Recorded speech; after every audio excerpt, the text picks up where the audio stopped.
সাহাবায়ে কেরামের 14 বছরের ছেলে, স্পষ্ট হাদিস আছে, হযরত রাফি ইবনে খাদিজ, জুনদুব ইবনে সামুরা ইবনে জুনদুব রাদিয়াল্লাহু তাআলা আনহুমা যুদ্ধের ময়দানে, বদরের যুদ্ধে ওনারা একজনকে তো পায়ের বুড়া আঙ্গুলের মধ্যে ভর দিয়া নিজের একটু লম্বা দেখাইয়া যুদ্ধে শরীক হয়ে গেছে। বয়স কম, 15 বছর কিংবা তার চাইতে কম। আর আরেকজন রে উনি খেয়াল কৌশল এটা বুঝে নাই, উনি স্বাভাবিক দাঁড়াইছে দেখে ওনার সাইজে ছোট মনে হয়েছে আর ফিরাই দিছে।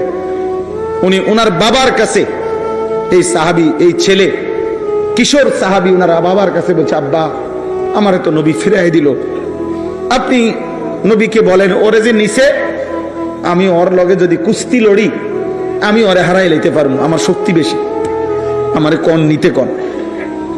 বাবা নিজে রাসূলুল্লাহ সাল্লাল্লাহু আলাইহি সাল্লামের কাছে বলছি, ইয়া রাসূলুল্লাহ আমার সন্তান তো যুদ্ধে যেতে ভীষণ আগ্রহী, আর ও বলতেছে ওরে হারায় ফেলতে পারবে, আপনি ওরে অনুমতি দিছেন একটু লম্বা মনে করে, কিন্তু আমার সন্তানের গায়ে শক্তি বেশি, ওরে কুস্তিতে হারিয়ে ফেলবে। আল্লাহর নবী বললেন ঠিক আছে ডাকো। দুইজনকে নবী ডাইকে বলছে ঠিক আছে কুস্তি লড়ো। হযরত সামুরা ইবনে জুনদুবের কাছে রাফি ইবনে খাদিজ কুস্তিতে হেরে গেছে, যিনি চান্স পাইছিল আর কি। আল্লাহর নবী বলছে হ্যাঁ চলো তোমাকেও শরীক করে নিলাম।